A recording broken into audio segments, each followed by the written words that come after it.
Hey everyone, it is week one of our spring 2022 semester. As you can see listed here on this opening slide, this is our first lecture for for English 202, Western Literature and the Arts 2. If that is what you were expecting to see when you clicked on this video, then you are in the right place. I suppose if you somehow clicked on this video and you have no clue what English 202 is, perhaps you need to have a conversation with your advisor. So today, like I said, we're going to launch into the first lecture of the semester.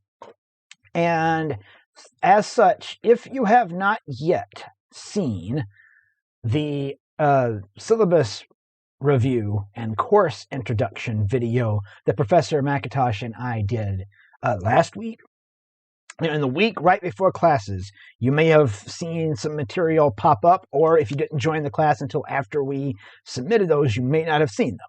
But there's some important information. So if you have not seen that, what I would suggest that you do is pause this video right now, go back to Google Classroom. In Google Classroom, you'll click on the classwork tab. And underneath that, there'll be a tab that says published material, or I think it's, published material. Within that, or maybe it's published documents, I think it's published material. Within that, you should find the syllabus.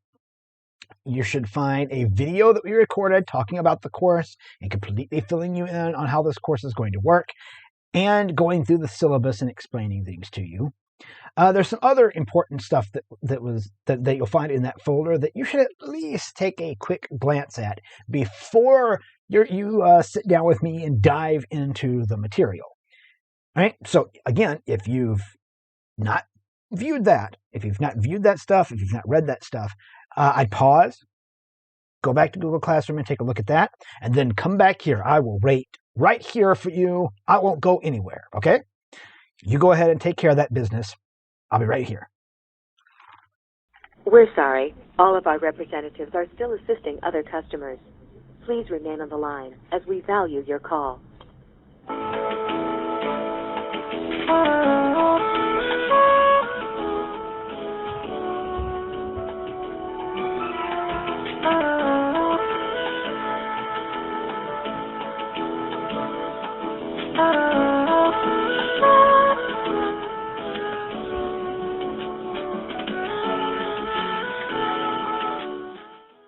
Okay. Oh, hey, are we back?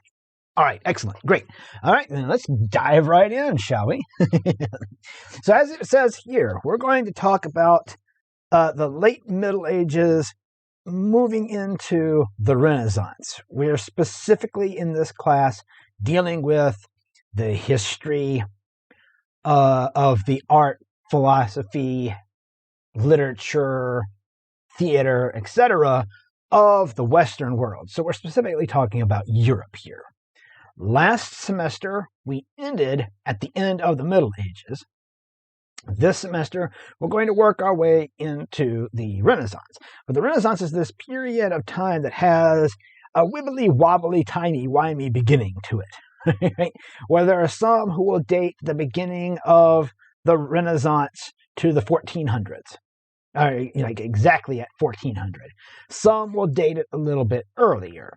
So I'm going to talk about that sort of wishy-washy time period where things are starting to look like the Renaissance, and then we'll move into the Renaissance proper, the beginning of the Renaissance proper. As it says down here, you need to have read chapters 11 and 12 of your textbook, A History of Western Society. If you haven't gotten that textbook yet, no worries. I get it. This video is popping up on the very first day of classes. I get it if you don't have it yet. All right? You can still watch this video. You'll be okay. I would just read that material as soon as you're able. Once you have that book in front of you, it would be a good idea to read it and get yourself caught up. Okay, so chapters 11 and 12. All right, so some of you may have already taken English 201, so this is your second semester. But there are many of you who did not, and that's perfectly okay. You can take these two courses out of order, right?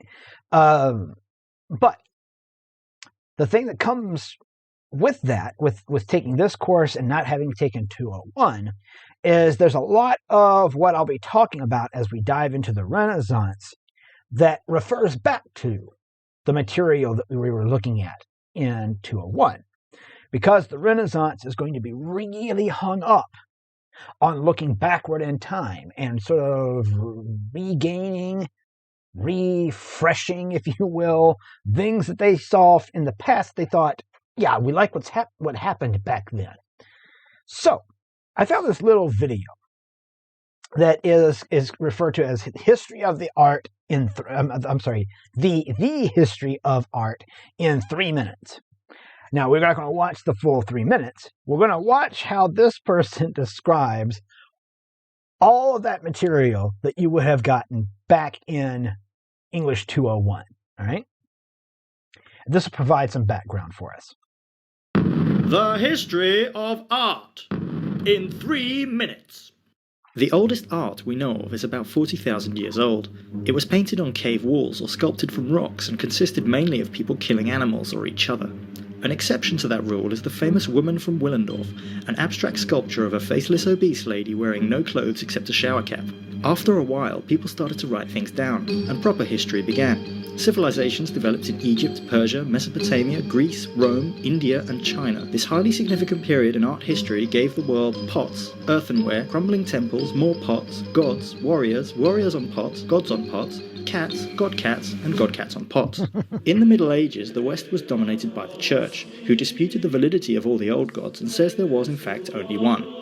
Art could no longer feature unrealistic things like multi-limbed elephant dancers or winged bearded man-horses, but had to be about things that happened in the Bible. This more realistic, down-to-earth approach gave us morose men in yellow hats, morose men in pink shawls, and lots of glowing babies. Then came the Renaissance and a return to the material world. Real-life places were rendered in 3 dimensions, convincing use of perspective became widespread, and the human body was shown as it really is. Many images, however, remained religious in nature, and so also featured flying men with laser beam eyes, done realistically.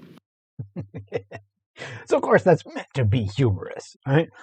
But it covers quite a bit of what we talked about in 201. So, let me also just give you a brief, without some of the sort of weird asides and jokiness of what we just saw, a brief summary to get you sort of up to speed. So, of course, in that video, there was a little bit of a talk about prehistoric art. I'm not going to necessarily worry about that here, because certainly prehistoric art was not a concern of people in the Renaissance. All right, so you have the ancient period. This was a period from about 5000 BCE to 500 CE.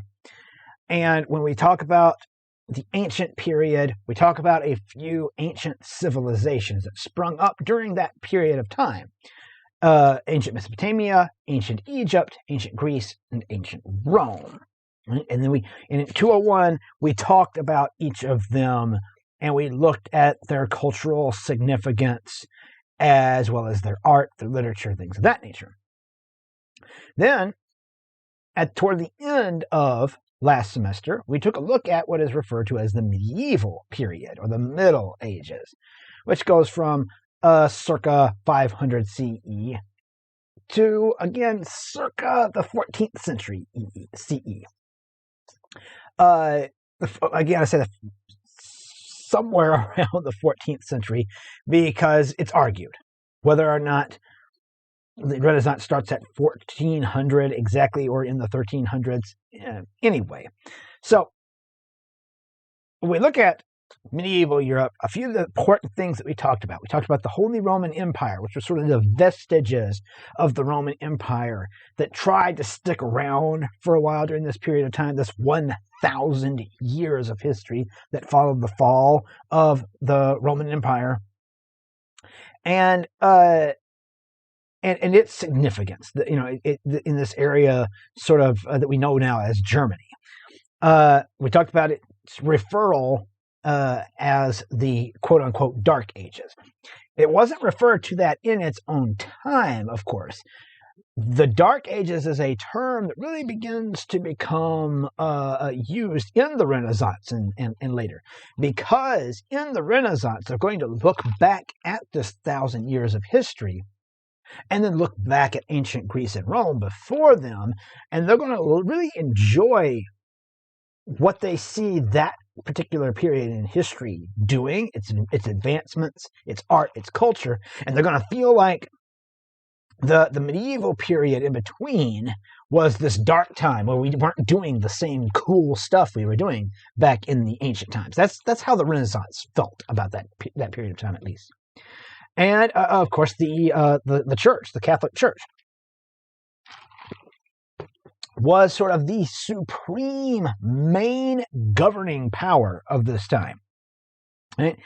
And as such, with the Catholic Church really rising to power and being firmly in place and providing at least a little bit of stability, because that is certainly one thing that the Middle Ages was not particularly known for, was stability.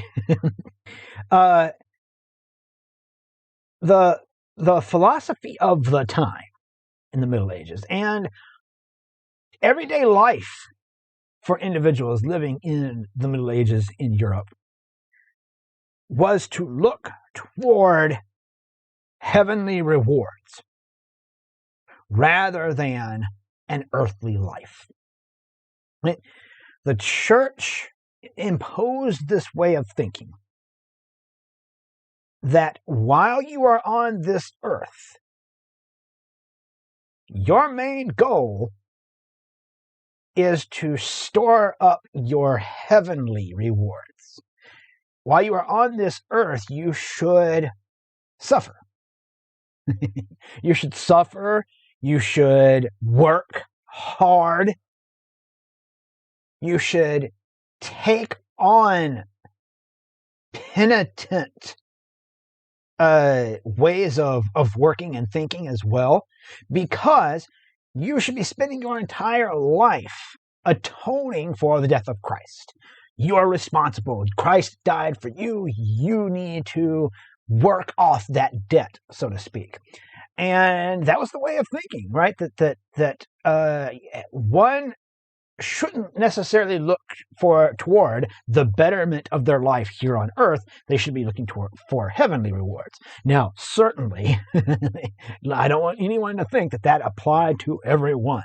There were certainly wealthy figures in the Middle Ages. There was the royalty. There were the lords and the ladies. There were plenty of people who had wealth and certainly indulged in earthly delights. But that was not the majority by any means. And even if you were a part of that wealthy minority, at the very least, you were trying to justify how your rewards were on earth were at least rewards that had been given to you by God. Right?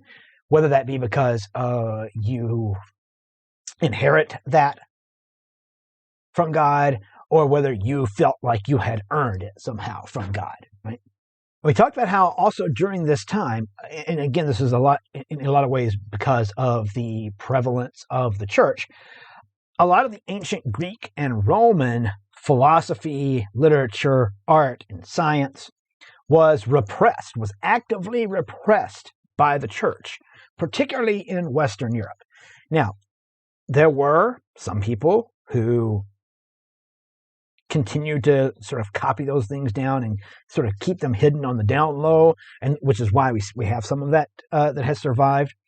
A lot of the writings of the ancient Greeks and Romans also survived in the Byzantine Empire.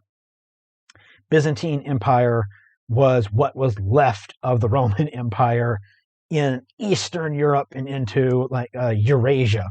The Muslim Empire as well hung on to and preserved a lot of the ancient Greek and Roman writings. But in the West, in Europe, a lot of that was actively repressed. And so a lot of the advancements of the Roman Empire were lost. A lot of the ideas of the ancient Roman Empire and ancient Greek empires were lost. Right? And so a lot of people didn't know a huge amount about what had come before the Renaissance or before the Middle Ages. Then we get into the Renaissance. We're talking the 15th into the 17th century. It's about a couple 100-year period where the Renaissance is, as a term, literally means rebirth. It was this period of a renewed interest in the ideas and art and science of the ancients, particularly of ancient Greece and ancient Rome. They wouldn't particularly be looking back at ancient Egypt or ancient Mesopotamia. This renewed interest was looking back at that period of time, and there was a nostalgia for it.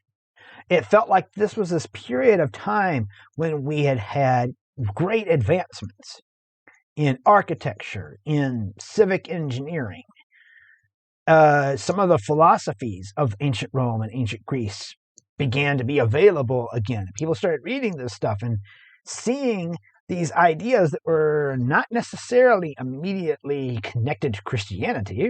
These ancient Greeks and ancient Romans wouldn't have had access to the ideas of Christianity anyway. But finding that they liked them, and that there were these good, solid ideas that were solidly European that we had gotten away from. That's the way they would have felt looking at those. And so they wanted to look back at what they saw as a purer, stronger period in history and bring some of that back. And so in the Renaissance, in Europe, humanism becomes prevalent. Now, humanism, I'll define much more in depth in a later lecture. I can't remember if that's in this lecture or in part 2. I think it may be in part 2. But humanism essentially is the opposite, if you will, of the medieval way of thinking about life. Humanism essentially stops thinking about the world in terms of God is this great and holy and perfect thing on high, and we humans are the lowest of the low. We are scum, and we deserve all the horrible punishments that God may inflict upon us. Humanism starts to say just the opposite. Humanism looks back at ancient Greek ideas that human beings were the closest thing to a perfect creation on this earth by the gods. And ergo, as such, we were the closest thing on earth to gods. We were godly in that way. Suddenly, in the Renaissance, you start having people who are reading that stuff, and they say, wait a minute. God created us. God created us in his image. That means we are the closest thing to God on this earth. Actually, we're pretty freaking awesome. We're not these lowly creatures that need to atone for all of our sins. We're capable of great things. And we should focus on that while we're here. We shouldn't constantly spend all of our time worrying about what's going to happen to us after we die. While we're here, let's take advantage of this near perfect creation that God has made us, and let's make some stuff happen. Right? Let's get it while we're here, kind of thing. And there's also this return to science and philosophy, again coming out of the ancient Greek and Roman rediscoveries, if you will. And in this period of time, there is some big religious upheaval. The church itself is going to begin to lose a bit of its power. The Catholic Church is going to lose a bit of its power during this time period. There's going to be the Protestant Reformation that will arise in Europe and sort of try to challenge the church's position. There will be a move towards secularization in some cases. And that religious upheaval in Europe takes place over this 200 years, and we're kind of still recovering from it to this day. Now, so you get sort of an idea of the instability of the Middle Ages. Because one could argue that the things that are going to happen in the Renaissance just could not happen in the Middle Ages, because in the Middle Ages, everything was just constantly in flux. So over here on the left, we have a map of Europe from, it says 1200 up here. And you can see the continent is divided up into some pretty large chunks. There's not much here that looks the way that the map looks now of Europe. Right? We still have the Holy Roman Empire, right? And what is most of what was the Holy Roman Empire is now Germany. Some other bits of like the Netherlands and France and over into some of these Eastern European countries here were included in this. But this is what's left of the Roman Empire. This and this little area down here known as the Papal States. This is where Rome itself would have been, and would have had Vatican. The Vatican City would be here. So this is a place that is extremely controlled by the church. All right, France is not quite what we expect it to look like yet. England hasn't yet conquered. Scotland hasn't yet conquered all of Ireland. And we see all this breakup. And even what was left of, it says the Roman Empire here, but this would have been Byzantine. You see, Byzantine, if you were if you have taken 201, you remember the Byzantine Empire, Byzantium, the Byzantine Empire was much larger than this. It's now getting squeezed down to this little bit. But still, right, this is in 1200. Jump ahead to 1300. Let me move myself over a bit. Right, 1300 over here. So just 100 years. Now, 100 years may feel like a long time to you, but in the course of history, it's just a blip in time. Over the course of 100 years, look at just how fractured this all became. Right? France still looking pretty similar to it. England's still looking pretty similar. But look, the Holy Roman Empire has been broken up. The Italian peninsula has been broken up into all these little things. The little bit that was left of Byzantium is now even further reduced in size.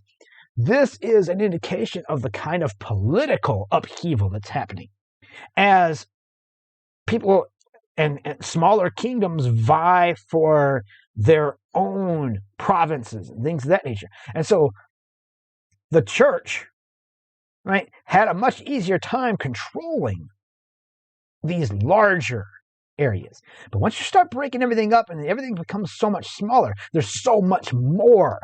Now it is becoming much more cultural diversity. It kind of makes sense that things happen the way that they do, and that the church begins to lose some of that control, that is.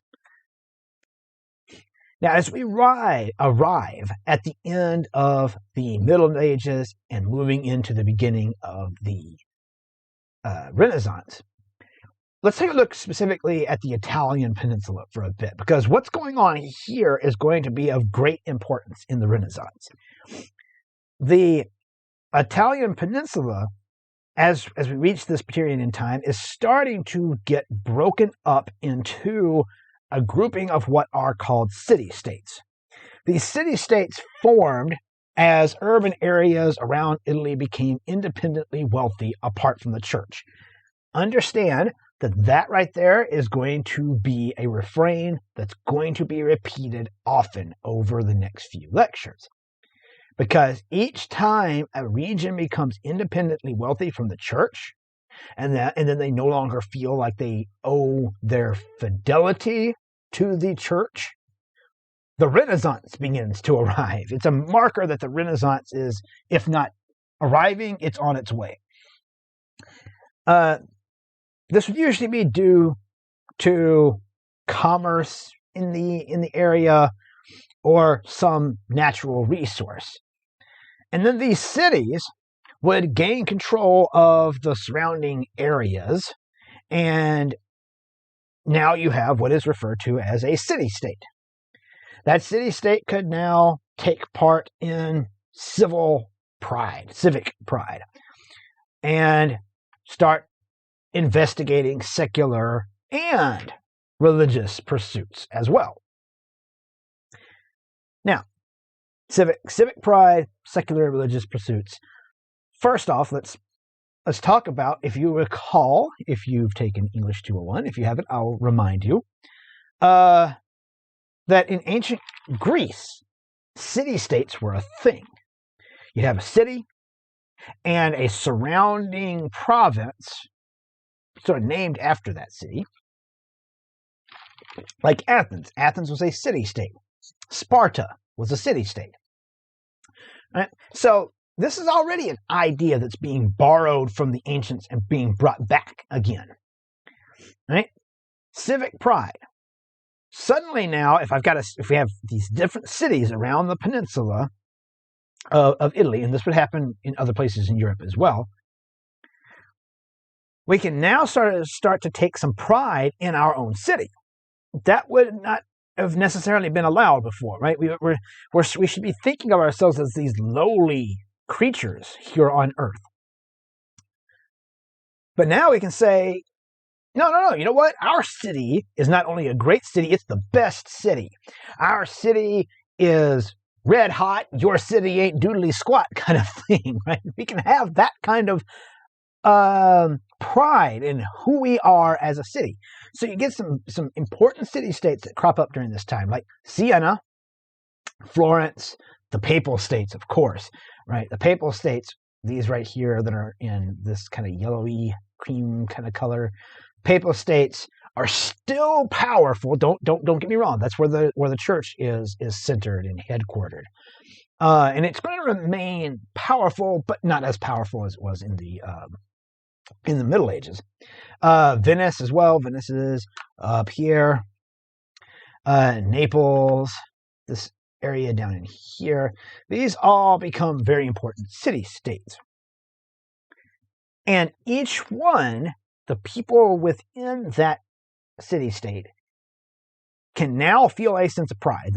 And they do. They start to express a sense of civic pride in who and what we are as Florentines, or who and what we are as Venetians, right? As Sienese, right? We can begin to take some pride in that, and we want to start attracting the best of the best to our city-state to make it even greater. This leads us into a period of time that gets referred to as the Proto-Renaissance.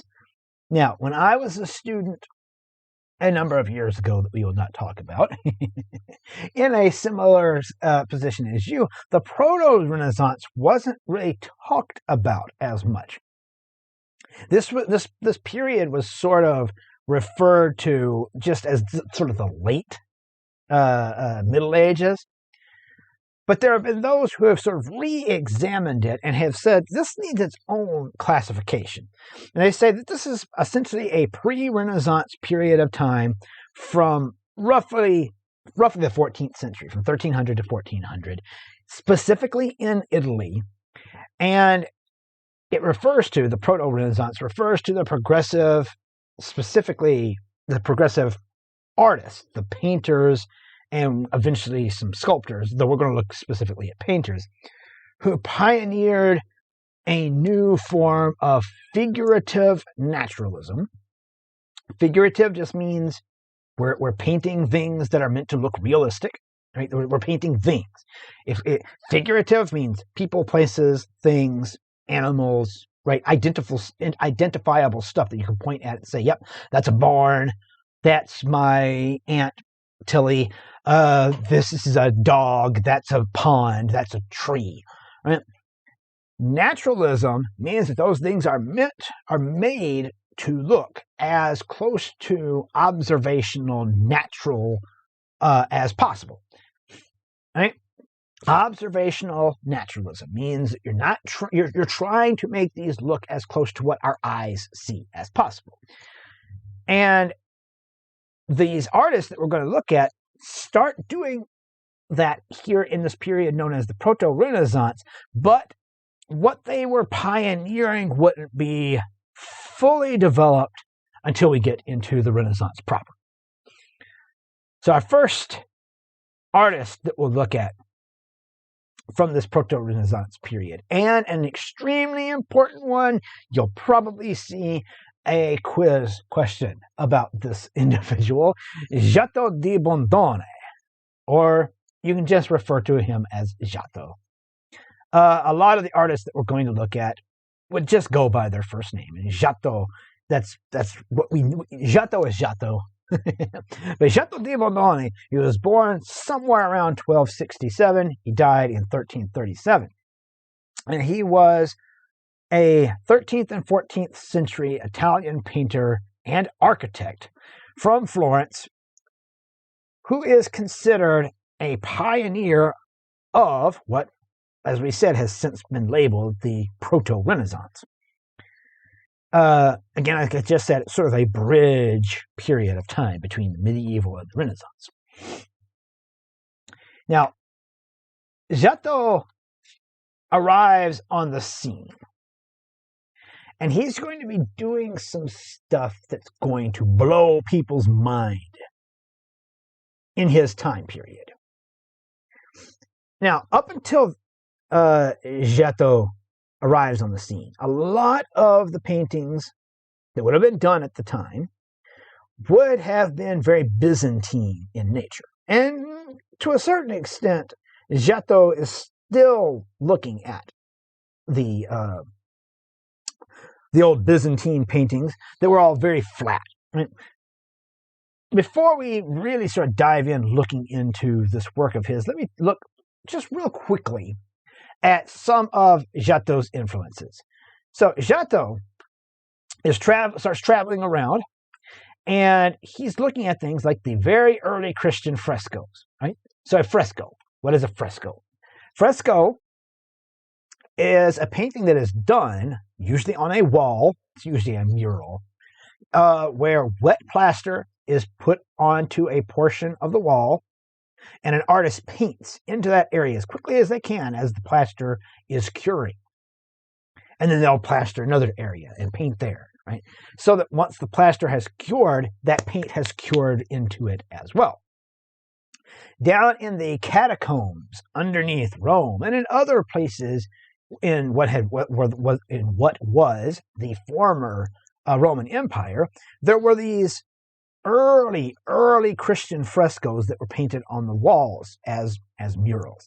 He's looking at those. He's going down and taking a look at those. He's also looking at Byzantine art, and he's looking at these icons that were being painted in the Byzantine world, and in the old vestiges of the Roman Empire that were Orthodox. Where Orthodox Christianity reigned supreme in that area. Again, Turkey, what had once been Greece, or ancient Greece, and Eurasia, that area. Where there was this sort of approach, the very generic faces, very flat depictions of people, places. Well, I say places. Oftentimes you'll see the places aren't even there, right? Like it's just people on a flat background. Everything is very flat. There's sort of an elongated nature to things. If you look at like fingers often look elongated. Faces feel a little bit stretched, right? But there's a flatness to it all. And as I said, faces are often very generic. And there's things like the insistence upon gold. There are the halos around the heads of anyone who is an important, holy person, right? Someone from Scripture often. And yes, the Roman Empire had fallen, but those ancient sculptures were still around. I mean, a lot of those old ancient sculptures are still there today. So Giotto's living in Italy. He can wander out and take a look at all of these sculptures that are all over the place. And he starts to study them. And he's interested in a few things. He likes the naturalism of ancient Roman sculpture, right? How much those ancient Roman sculptors were trying to create something that looked realistic to our eyes. Naturalistic realism. That's what he's That's what I was talking about earlier when I said figurative naturalism. That's one thing he likes. But he's also thinking, because he wants to do that in paint. How do I do that in paint? How do I make the surface of what I paint feel like it has depth? How do I make someone understand that this person that I am painting is not a flat image, but is rather something that has depth to it? That you could step into this world, you could reach around these people. How do I do that? And he starts noticing the ways in which light and shadow interact on these old sculptures. And he's like, okay, all right, yeah. Like, so there's a really strong, we'll call it a plane of light right here. And that's contrasted with a darker shadow right there. And you can see when the light is just right, that those contrasts are very stark and very sharp. And so he starts thinking about that. And so when he then, there we go. So then he then begins to apply some of those influences to his paintings. As I said, he's going to do some things that are going to blow people's minds at the time. So with those influences in place, and with he's starting to combine these ideas while bringing in a little bit of humanism, he produces something like this piece right here. This is one of his most famous paintings, The Lamentation, painted somewhere around 1305. And in The Lamentation, which is a fresco, it is a fresco. And in fact, the centuries since it was created have revealed some of the places where he put down plaster and then painted. So the reason you see like these cracks in places here is because as he was working on this, these would have been places where he put down plaster and he painted. And then over the years, the cracks in between those areas of plaster have shown themselves. All right. So what do we see him doing? Again, the fresco. That's an idea he's pulling from the old ancient Roman catacombs, those early Christian frescoes. And we see certain things that he has inherited from the Byzantine Empire. There are those gold halos around the heads of everyone that is an important figure, whether that be the angels in the sky, whether that be Jesus, Mary, John, Peter. Right? These are all important people, so they get their golden halos, right? But there's more happening here. And when I tell you that this painting and others like it at the time that Giotto comes along, when I tell you that this to them was the equivalent of the first time anyone ever watched, like, I don't know, an IMAX 3D movie, and was just like blown away at how certain things feel like they're super close to your face, and certain things feel like they're hundreds, if not thousands of feet away, and you feel the movement, and that, right, that kind of thing. If you've ever had the privilege of seeing a 3D IMAX movie, this felt like that to a lot of the people looking at these paintings. And why? Well, because suddenly, though to your eyes and mine, this may not feel super close to nice, perfect, naturalistic realism just yet, right? These people don't look necessarily like we are looking at them out in the world with our own eyes. We're going to get to some artists who are going to get there. Boy, will they get there, right? That's not happening yet to our eyes, but to the people of the Proto-Renaissance looking at this, some new things are happening.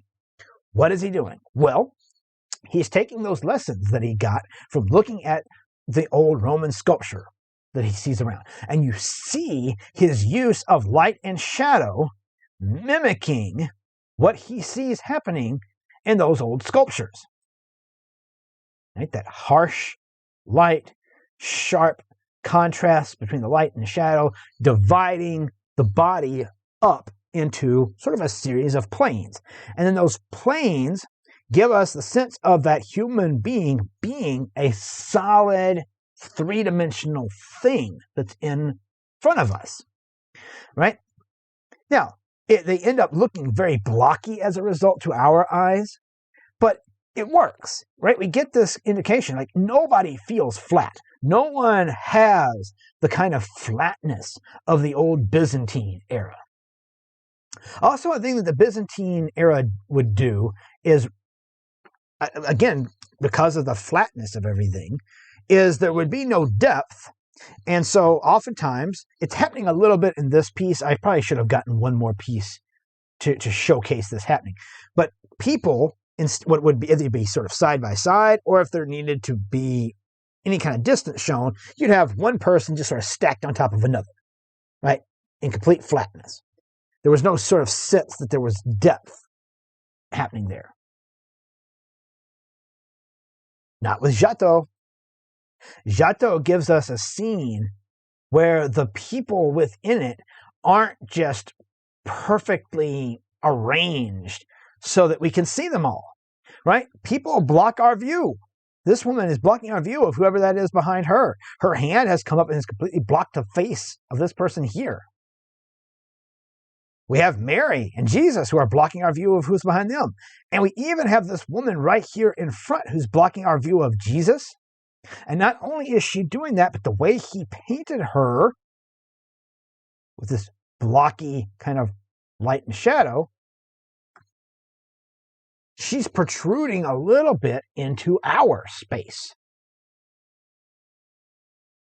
She's blocking our view, and she feels like she's slightly in our space.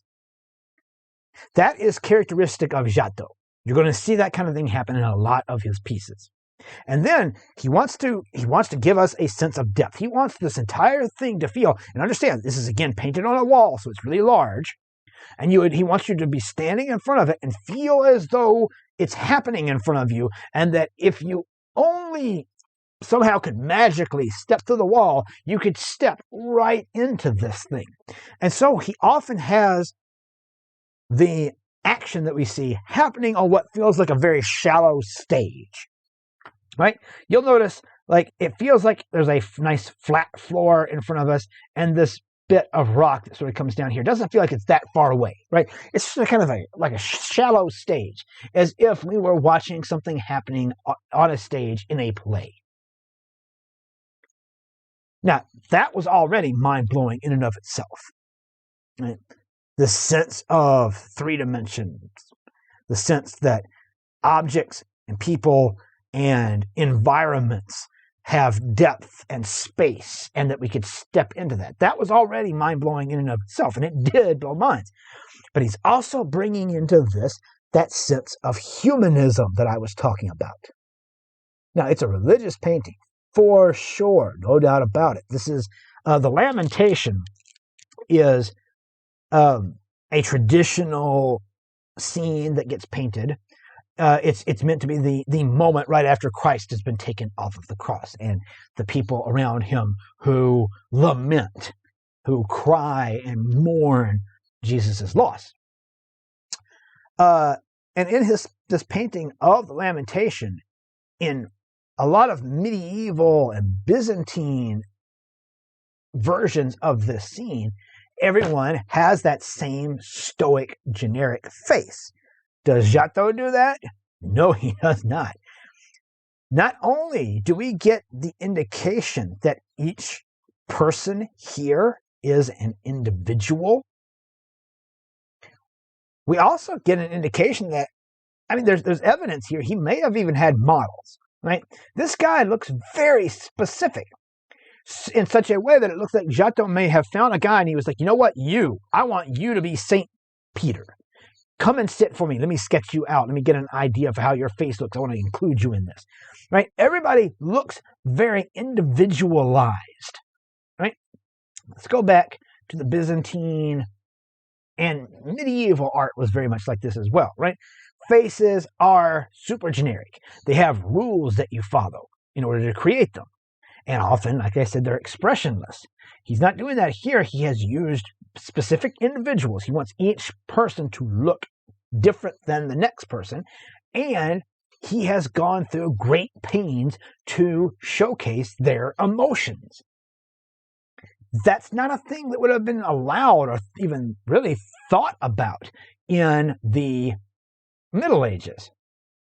Again, because that's not how human beings were thought about. We were meant to be lowly and strive toward the perfection of God, but it was that's a reward for later.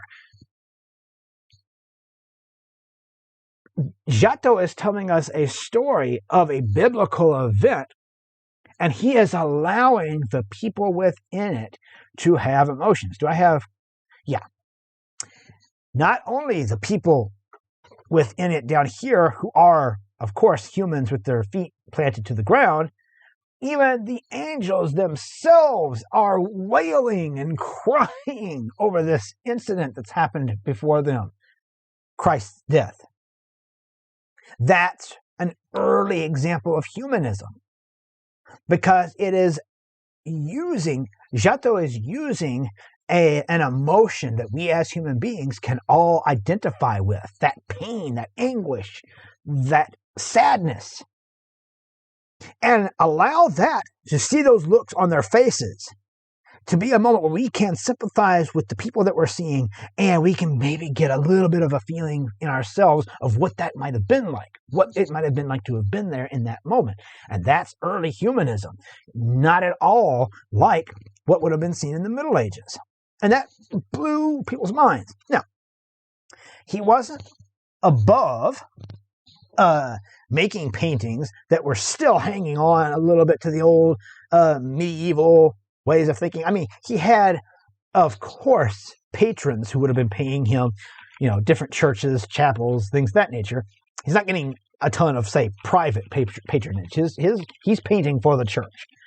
And they would have still had some expectations that things looked the way they've always looked in the Middle Ages.